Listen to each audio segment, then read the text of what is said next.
नमस्कार दोस्तों, यूपीएससी उत्कर्ष में आपका बहुत स्वागत है। मेरा नाम है पूजा द्विवेदी और आज जिस विषय के बारे में हम चर्चा करने जा रहे हैं, जैसे कि आप मेरे बगल में देख सकते हैं, बड़ा बड़ा लिखा है CAA, यानी कि सिटीजनशिप अमेंडमेंट एक्ट। अब सिटीजनशिप हमारी कंट्री का सॉवरेन राइट है, पार्लियामेंट का राइट है कि सिटीजनशिप या नागरिकता से जुड़े हुए कोई भी कानून बनाना चाहे तो भारतीय पार्लियामेंट के थ्रू बना सकता है। पर इसमें एक ऐसी कंट्री आ गई है जिसको बहुत ज़्यादा दिक्कत हो रही है। मतलब अगर सिटीजनशिप आप दे रहे हैं तो उन्हें दिक्कत आ रही है। उन्होंने ठीक से रिसर्च भी नहीं की कि किस प्रकार से जो हमारा अमेंडमेंट एक्ट है वो नागरिकता छीन नहीं रहा है, नागरिकता देना चाह रहा है। और ये यूएस की एक इंडिपेंडेंट बॉडी ने रिसर्च किया और कहा है, यूएसए अमेरिका की इंडिपेंडेंट बॉडी ने कहा है कि इंडिया का जो सिटीजनशिप अमेंडमेंट एक्ट है, नागरिकता को लेके जो अभी हम कानून लेके आए हैं, ये असल में अल्पसंख्यक मुसलमानों के अधिकारों का हनन करने वाली है। हमारी सरकार कह रही है कि ऐसा हनन कुछ नहीं होने वाला है, हम बस नागरिकता दे रहे हैं, नागरिकता छीन नहीं रहे हैं। पर इससे भारत और अमेरिका के संबंधों में ऐसा हो सकता है कि कहीं ना कहीं ये एक कांटा बोल सकते हैं, ये भारत और अमेरिकी रिलेशनशिप में एक कांटे की तरह बन सकता है, जो कि लॉन्ग रन में तो अच्छा नहीं है। इंडिया एक सॉवरेन कंट्री है। हम चाहते हैं कि जो भी हम डिसीजंस लें, मोरालिटी, लीगैलिटी और कॉन्स्टिट्यूशनैलिटी, इन तीनों ट्राइडेंट के तीनों स्पोक्स को देख के लें। और भारत ने जो भी किया है कानूनी तौर पे किया है। हाँ, इसकी आलोचनाएं हैं जो कि चिंताजनक है, पर एक कंट्री जो दूसरी कंट्री है वो इंडिया जैसी लार्जेस्ट डेमोक्रेसी को क्वेश्चन कर रही है, और वो भले ही सरकार की तरफ से नहीं आ रहा है। जो बाइडेन एडमिनिस्ट्रेशन ने कहा है कि हम देख रहे हैं, भारत से बात करने की कोशिश कर रहे हैं, पर जो इस इंडिपेंडेंट बॉडी ने कहा है इसके बारे में जान लेते हैं। अमेरिकी कांग्रेस की एक स्वतंत्र शोध शाखा द्वारा एक रिपोर्ट जारी की गई है।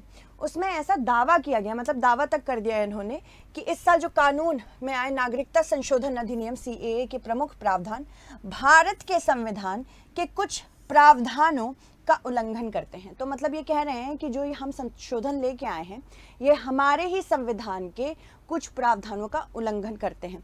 जितना हम समझते हैं, अगर हमें इसका कोर्ट में चैलेंज जो हुआ था, याचिकाएं दायर की गई थी, वो कुछ आर्टिकल से अनुच्छेद को लेके की गई थी, ये बात सत्य है।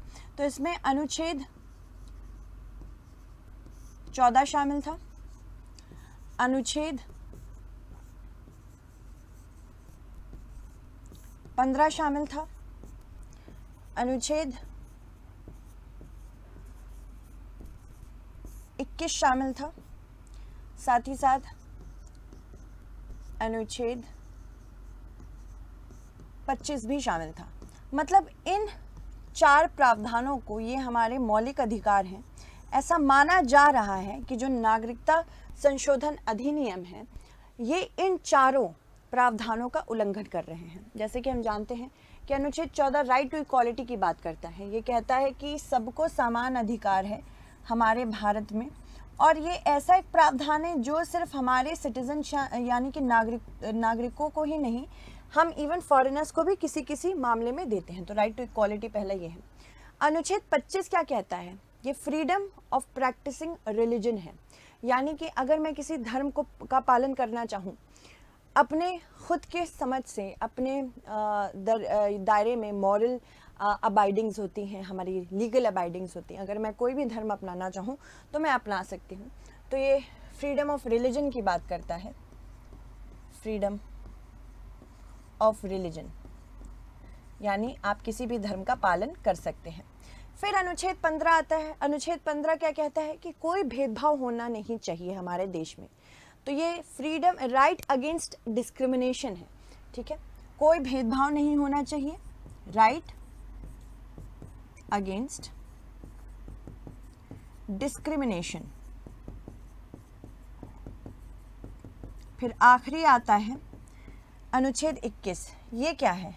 Right to life and liberty, right to life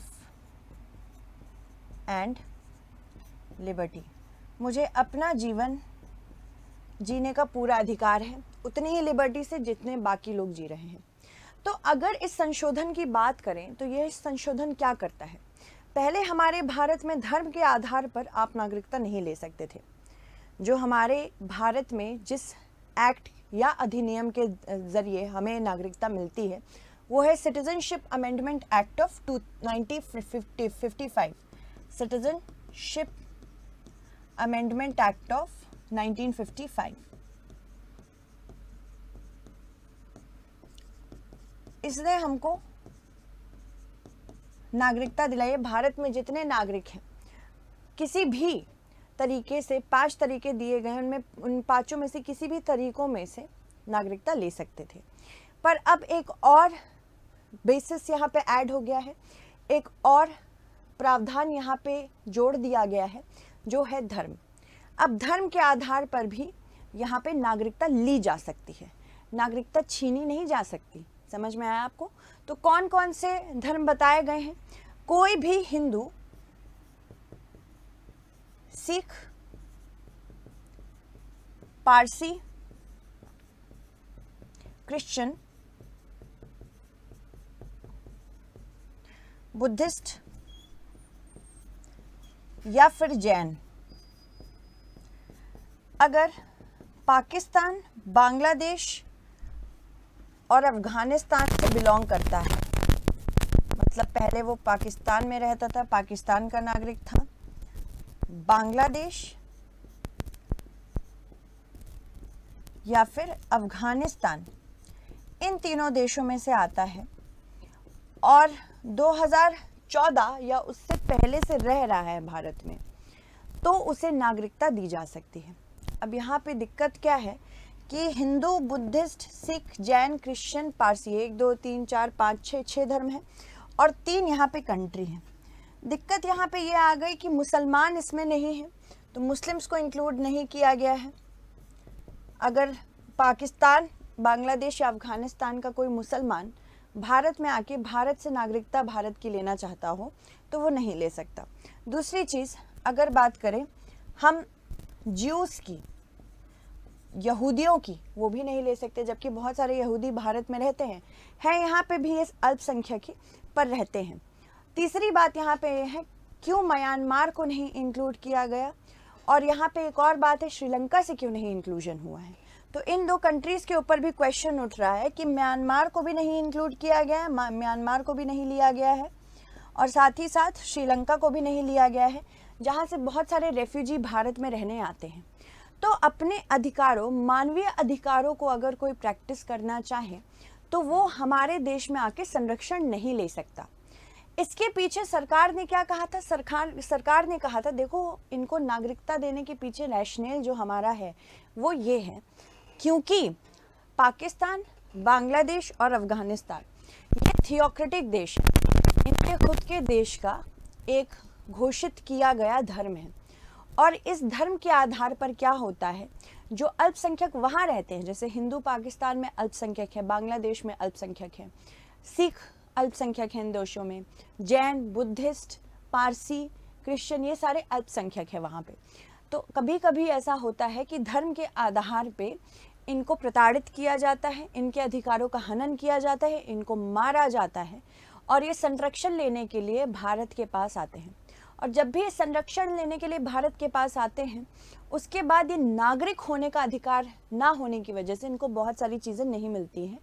तो इस वजह से दिया जा रहा है इन लोगों को संरक्षण और नागरिकता, जो अपने धर्म के आधारित पे जिनको प्रताड़ित किया गया हो, जिनके साथ परसिक्यूशन हुआ हो, और सबसे ज़्यादा ये हमने देखा है कि इन 3 देशों में इन 6 धर्मों के साथ हुआ है। ये पैटर्न हमने नोटिस किया, बहुत सालों से जो लोग यहाँ रह रहे थे उनके अंडर हमने देखा, उस पैटर्न से समझा कि यहाँ पे ऐसे ऐसे लोग आ रहे हैं, इस वजह से आ रहे हैं, और उसी के बाद यहाँ पे मैनिफेस्टो में आया था बीजेपी के कि हम इस बेसिस पे इन लोगों को नागरिकता देने के लिए, सिटीजनशिप देने के लिए तैयार हैं। यहाँ पे कहीं भी नहीं लिखा है कि बाकी जो लोग यहाँ रह रहे हैं अपने जन्म के आधार से उनसे नागरिकता ले ली जाएगी, यहाँ कहीं भी नहीं लिखा है। पर जो इस रिपोर्ट ने कहा है ये काफ़ी चिंताजनक है, क्योंकि इससे चिंता क्या जाहिर हो रही है, भारत और यूएसए के बीच में जो रिलेशनशिप अभी अच्छा बन रहा है, इस पे क्वेश्चन उठाए जा सकते हैं। ठीक है, तो हाल ही में केंद्र सरकार ने नागरिकता संशोधन अधिनियम लागू करने की अधिसूचना जारी की थी, जिस वजह से ना ही सिर्फ अमेरिका बल्कि बहुत सारी कंट्रीज़ ने इस पे क्वेश्चन उठाया था, सिर्फ इसी बेसिस पे कि आप मुसलमानों को क्यों नहीं दे रहे हैं नागरिकता। इसमें सबसे बड़ा एग्जाम्पल आपको अहमदिया मुस्लिम्स का दिखेगा। अहमदिया मुसलमान वो मुसलमान हैं जिनको पाकिस्तान में बहुत ज़्यादा प्रताड़ित किया गया है। इनके साथ पाकिस्तान में ह्यूमन राइट्स अब्यूज़ हुए हैं और बहुत सारे अहमदिया मुस्लिम भारत आते हैं शेल्टर लेने के लिए, संरक्षण लेने के लिए, पर यहाँ पे ये नहीं ले सकते हैं अब संरक्षण, क्योंकि ये मुसलमान हैं। तो ले सकते हैं किसी और तरीके से, अगर लेना चाहें तो ले सकते हैं, जो बाकी 5 प्रावधान हैं सिटीजनशिप अमेंडमेंट एक्ट 1955 में, उसमें ले सकते हैं। पर इस पर्टिकुलर कानून से जो CAA 2019 का आया है उसके थ्रू नहीं ले सकते हैं। इसी तरह यहाँ पे कंसर्न रोहिंग्या मुसलमानों का भी है। रोहिंग्या मुस्लिम्स जिनको म्यांमार के रखाइन स्टेट से भगाया गया है, ये भी रेफ्यूजीज़ ही हैं, रखाइन स्टेट से बिलोंग करते हैं, ये भी रेफ्यूजी ही हैं और ये बहुत सारे नॉर्थ ईस्ट स्टेट्स में रह रहे हैं आके। इनके ऊपर भी सवाल उठाया जा रहा है कि अगर इनको नहीं दे सकते आप संरक्षण और नागरिकता, तो ये भी एक तरह से जो अनुच्छेद 15 है उसका हनन है, क्योंकि आपने प्रॉमिस किया था कि कोई डिस्क्रिमिनेशन आर्टिकल 25 के माफ़ कीजिएगा आर्टिकल 15 के अंडर नहीं होगा।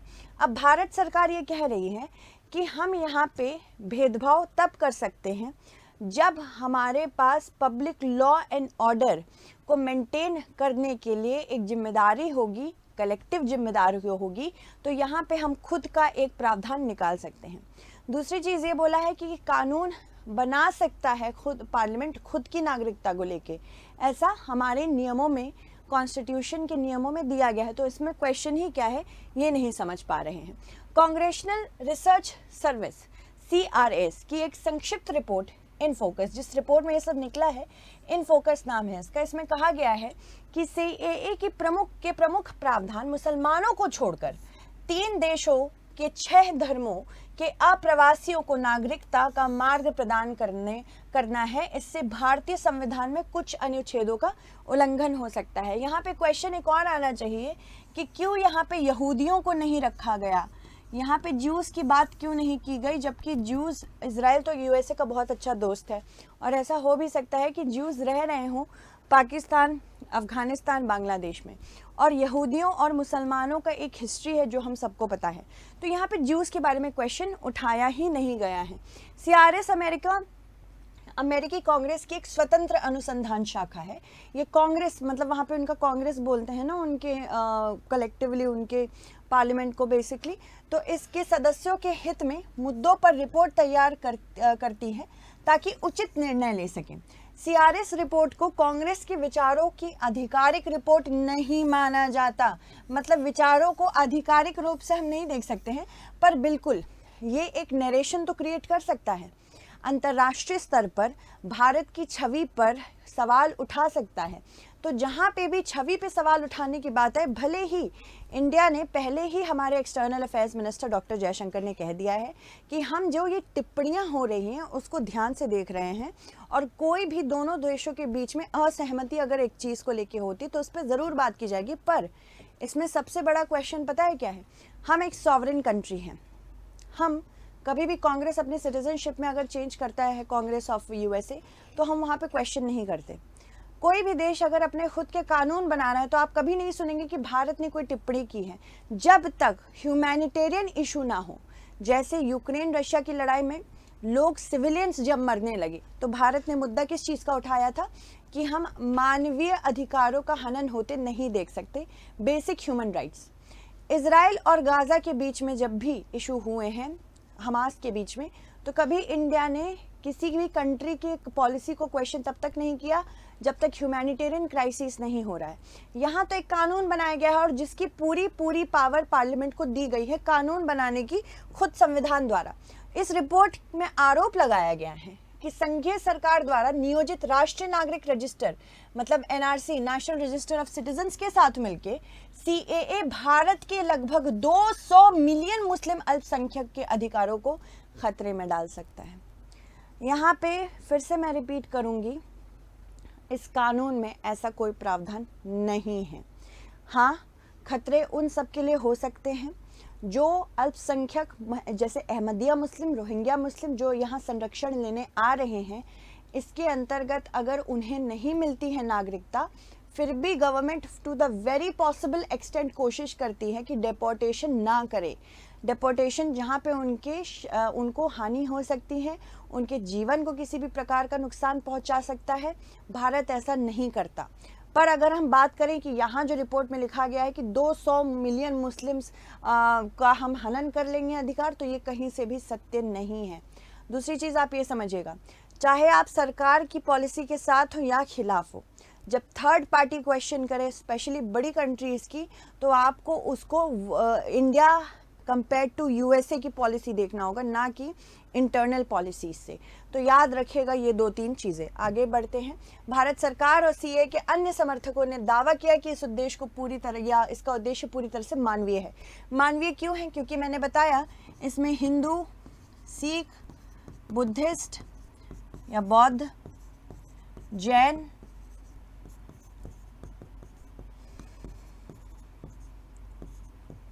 पारसी, हिंदू, सिख, बुद्धिस्ट, जैन, पारसी और क्रिश्चियंस। क्योंकि ये अल्पसंख्यक है, कहाँ पे? फिर से लिख रही हूँ ताकि याद हो जाए आपको। अफगानिस्तान, बांग्लादेश, पाकिस्तान में। और ये भारत में संरक्षण के लिए आए हैं। ये क्या चाहते हैं? भारत में संरक्षण में तो बहुत समय से रह रहे हैं, पर इनको अगर नागरिकता दे देंगे तो नागरिकता देने से इनकी जो प्रॉब्लम्स हैं बहुत सालों से चलती आ रही हैं।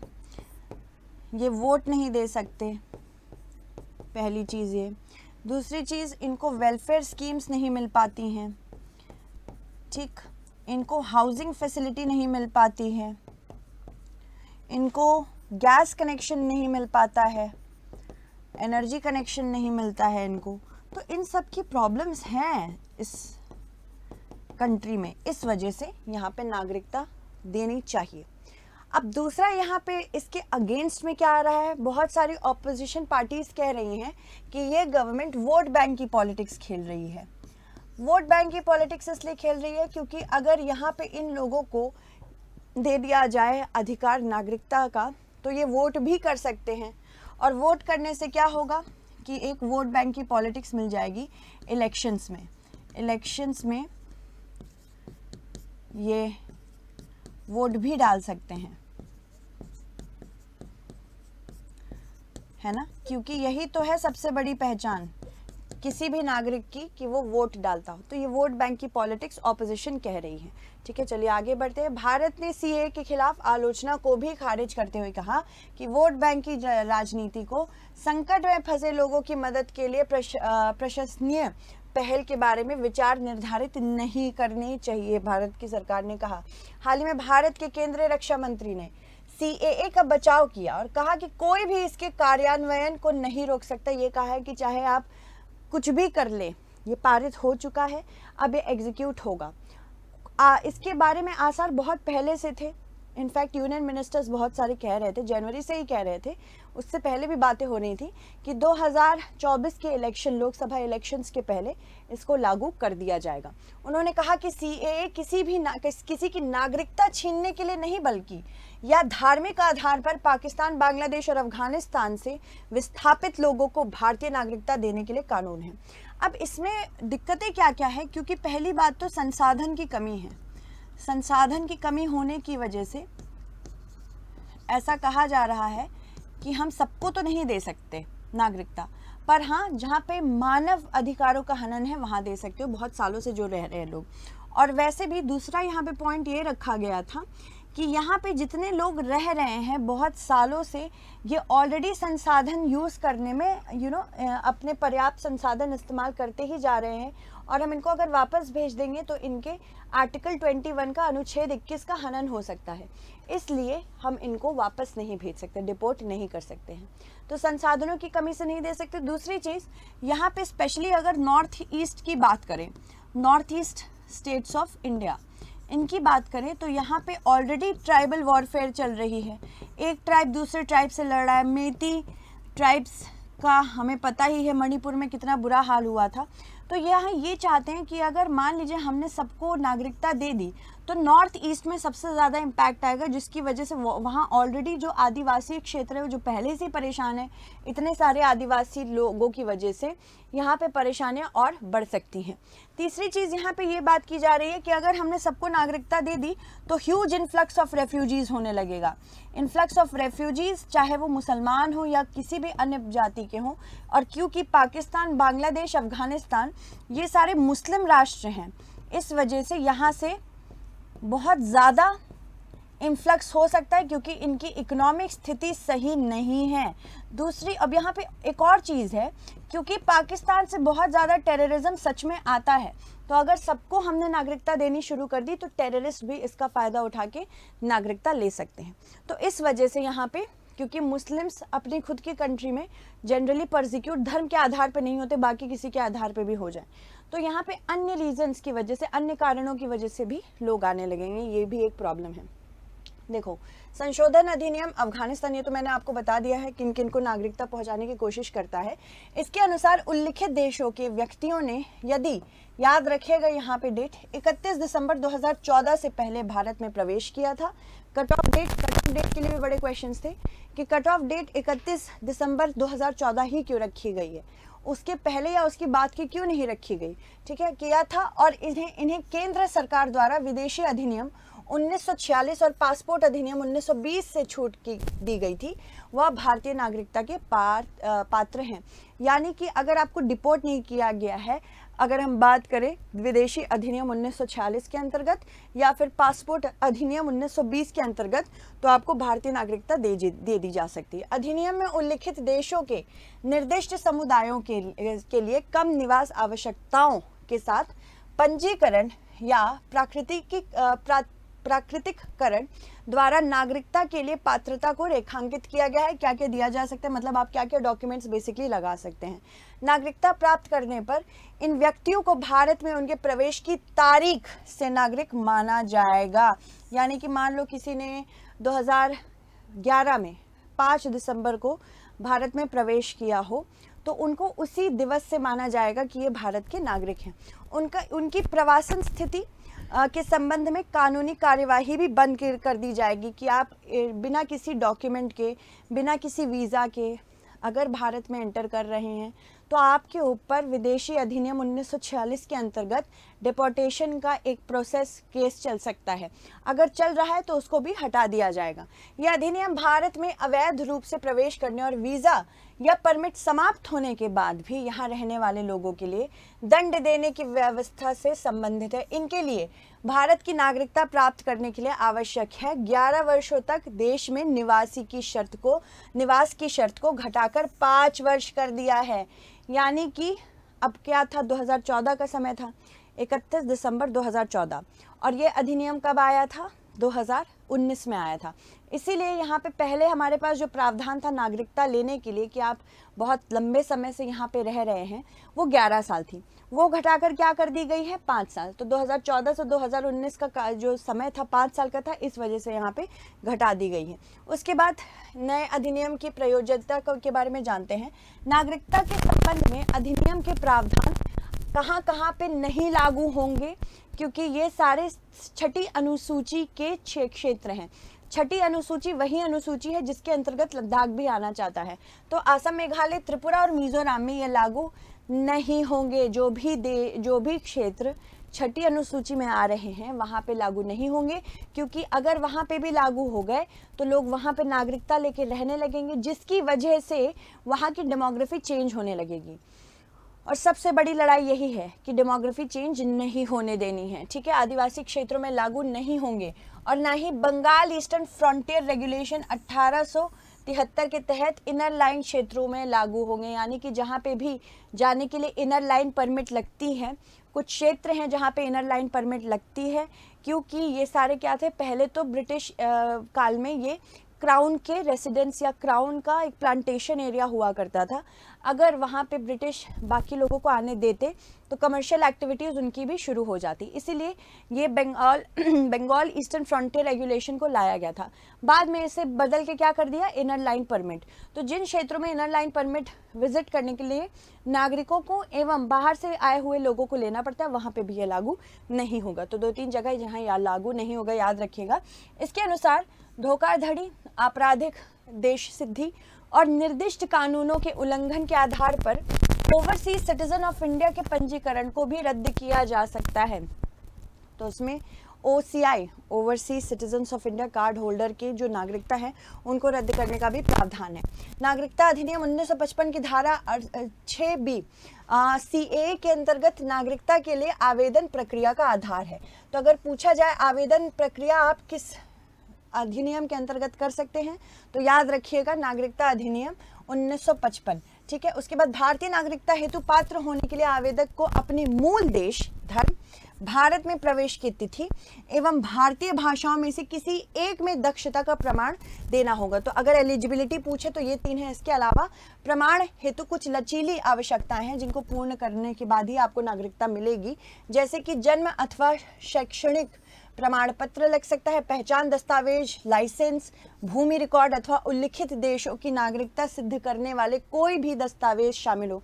मतलब इनमें से कोई भी अगर मिल जाए तब भी आपको नागरिकता मिलनी तय है। आवेदक भारत में प्रवेश के प्रमाण के रूप में 20 विभिन्न प्रकार के दस्तावेज प्रदान कर सकते हैं। मतलब इसमें से एक कागज तो होना ही चाहिए आपके पास। ठीक है। और वो भी सब ऑनलाइन ही है, मतलब आपको फेस टू फेस इंटरेक्शन करने की ज़रूरत नहीं है। एक पोर्टल है जिसमें आप ये सब डॉक्यूमेंट्स, इनमें से कोई भी एक डॉक्यूमेंट अपलोड करेंगे, उसके बाद क्या होगा, उसके बाद आपकी बैकग्राउंड चेकिंग होगी, उसकी पृष्ठभूमि तो खोजी ही जाती है, उसके बाद आपको नागरिकता मिलेगी। ठीक है। जिसमें वीज़ा हो सकता है, आवासीय परमिट, जनगणना पर्चियाँ, ड्राइविंग लाइसेंस, आधार कार्ड, राशन कार्ड, सरकारी अथवा न्यायालयी पत्र, जन्म प्रमाण इत्यादि शामिल हैं। गृह मंत्रालय ने CAA के अंतर्गत नागरिकता आवेदनों को संशोधित करने का काम केंद्र सरकार के तहत किसको दिया है, डाक विभाग एवं जनगणना अधिकारियों को दिया है। तो अगेन बहुत अच्छा UPSC का क्वेश्चन यहाँ बन सकता है कि ये रिस्पॉन्सिबिलिटी या ड्यूटी किसको दी गई है कि आपको पृष्ठभूमि चेक करनी है, आपको मेक श्योर करना है कि आप सही लोगों को नागरिकता दे रहे हैं। डाक विभाग एवं जनगणना अधिकारियों को दी गई है। साथ ही साथ आसूचना ब्यूरो, इंटेलिजेंस ब्यूरो जैसी केंद्रीय सुरक्षा अभिकरणों द्वारा पृष्ठभूमि एवं सुरक्षा जांच की जाएगी। उसके बाद आवेदनों पर अंतिम निर्णय प्रत्येक राज्य में, हर राज्य का अपना एक मैकेनिज्म होगा, राज्य में निदेशक जो जनगणना संचालन के निदेशक हैं की अध्यक्षता वाली समितियों द्वारा किया जाएगा। तो ये आपको याद रखना है। यहाँ पे UPSC आपको कंफ्यूज कर सकता है कि गृह मंत्रालय करेगा, नहीं। इन समितियों में आसूचना ब्यूरो, पोस्टमास्टर जनरल, राज्य अथवा राष्ट्रीय सूचना विज्ञान केंद्र सहित विभिन्न विभागों के अधिकारी और राज्य सरकार के गृह विभाग एवं मंडल रेलवे प्रबंधक के प्रतिनिधि शामिल होंगे। अब इसमें क्वेश्चन क्या बन सकता है, इसमें समिति के जो मेंबर्स हैं उनका नाम दिया जा सकता है। अब आपसे पूछा जा सकता है कि इनमें से कौन सी ऐसी समिति के मेंबर नहीं हैं जो आपके CAA के अंदर नागरिकता देंगे। तो नाम याद रखिएगा क्योंकि ये पूछा जा सकता है। ठीक है। तो याद रखिएगा आसूचना ब्यूरो, पोस्टमास्टर जनरल, राज्य अथवा राष्ट्रीय सूचना विज्ञान केंद्र सहित विभिन्न विभागों के अधिकारी भी रहेंगे। चलिए आगे बढ़ते हैं। डाक विभाग की अधीक्षक की अध्यक्षता में जिला स्तरीय, तो यहाँ पे भी कंफ्यूजन आ सकता है कि यहाँ पे ब्लॉक लेवल बोल सकते हैं, पर नहीं, जिला स्तरीय रहेगा, डिस्ट्रिक्ट के लेवल पे रहेगा। जिला स्तरीय समितियाँ आवेदनों की जांच करेंगी। अब इसमें जिला कलेक्टर कार्यालय का एक प्रतिनिधि आमंत्रित सदस्य होगा। केंद्र द्वारा स्थापित अधिकार प्राप्त समिति और जिला स्तरीय समिति DLC राज्य नियंत्रण को दरकिनार करते हुए नागरिकता आवेदनों पर कार्यवाही करेगी। कार्यवाही होनी चाहिए, तो उसके अंतर्गत याद रखिएगा कौन कौन आ सकता है। संशोधित अधिनियम के खिलाफ क्या क्या चिंताएं हैं। सबसे पहली चिंता तो यहाँ पे एक नरेशन दिखाना है कि भारत शायद अब सेक्युलर कंट्री नहीं है। तो सबसे पहली तो इसकी सेक्युलर जो इमेज इसने बना रखी है इंडिया ने कि हमारे लिए हर धर्म एक समान है, इस पे बहुत बड़ा क्वेश्चन उठाया जा सकता है, जो कि उठाया जा रहा है। यहाँ पे आप अगर ये बात कर रहे हैं कि हमारे पास संसाधनों की कमी है, उसके बावजूद आप बहुत सारे व्यापक रूप से बहुत लंबी लिस्ट में, बहुत लंबी फहरिस्त में लोगों को नागरिकता दे रहे हैं और फिर उसके बाद कह रहे हैं कि सबको दे देंगे तो संसाधन की कमी हो जाएगी। तो ऐसा क्यों है कि एक धर्म पे की वजह से ही संसाधन की कमी होगी या दो धर्म की वजह से संसाधन की कमी होगी? तो पहला क्वेश्चन तो यही आता है। देखो, आलोचकों का तर्क यह है कि अधिनियम 1985 के आसाम समझौता को उल्लंघन कर रहा है, जिसने साफ साफ कहा है कि यहाँ की डेमोग्राफी चेंज नहीं होनी चाहिए।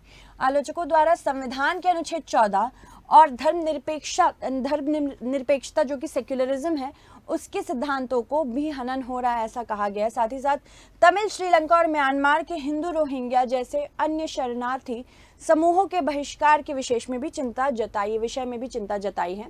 आलोचक अवैध प्रवासियों और उत्पीड़ित व्यक्तियों के बीच अंतर करने में कठिनाई को उजागर करती है। मतलब अवैध प्रवासी कौन है और उत्पीड़ित व्यक्ति कोई भी हो सकता है। जैसे मैंने अहमदिया मुस्लिम, रोहिंग्या मुस्लिम बताया, ये भी तो उत्पीड़ित ही हैं, पर हम उन्हें क्या डिक्लेयर कर देते हैं कि ये अवैध प्रवासी है। तो यहाँ पे डिक्लेरेशन तो समझना पड़ेगा ना। अब धर्म के आधार पर रोहिंग्या मुसलमानों के साथ भी तो गलत हुआ ना म्यांमार में, तो इसीलिए वो भारत में संरक्षण लेने आए। अगर आप धर्म के आधार पर जिन लोगों के मानव अधिकारों का हनन हुआ है उनको संरक्षण दे ही रहे हैं, तो क्यों नहीं आप यहाँ पे म्यांमार के हिंदू जो रोहिंग्या मुस्लिम्स हैं उनको भी नहीं लेते? तो इसमें अधिनियम से प्रभावित देशों के साथ तनावपूर्ण द्विपक्षीय संबंधों के विषय में भी चिंता हो सकती है। अधिनियम सरकार को बड़े अपराधों से लेकर मामूली उल्लंघनों तक के विभिन्न अपराधों के लिए OCI पंजीकरण रद्द करने का व्यापक विशेषाधिकार विवेकाधिकार दे रही है। अब इससे भी क्वेश्चंस आ सकते हैं। CAA पर अमेरिकी प्रतिक्रियाओं को ध्यान में रखते हुए इसके प्रमुख प्रावधानों का वर्णन करें, तो यहाँ पे इंडिया और USA के बीच के रिलेशनशिप को बेसिकली आपको बताना है। नेक्स्ट, नागरिकता संशोधन अधिनियम 2019 के संदर्भ में निम्न कथनों पर विचार कीजिए। संशोधन अधिनियम अफगानिस्तान, बांग्लादेश और पाकिस्तान के हिंदुओं, सिखों, बौद्धों, जैनों, पारसियों और ईसाइयों को कानूनी दर्जा देने के लिए नागरिकता अधिनियम में संशोधन करना है। अधिनियम में उल्लिखित देशों के निर्दिष्ट समुदायों के लिए कम निवास आवश्यकताओं के साथ पंजीकरण या प्राकृतिककरण द्वारा नागरिकता के लिए पात्रता को रेखांकित किया गया है। तो आपको बताना है इसमें से कौन सा कथन सत्य है। तो इसी के साथ आज की क्लास समाप्त होती है। देखने के लिए बहुत बहुत धन्यवाद।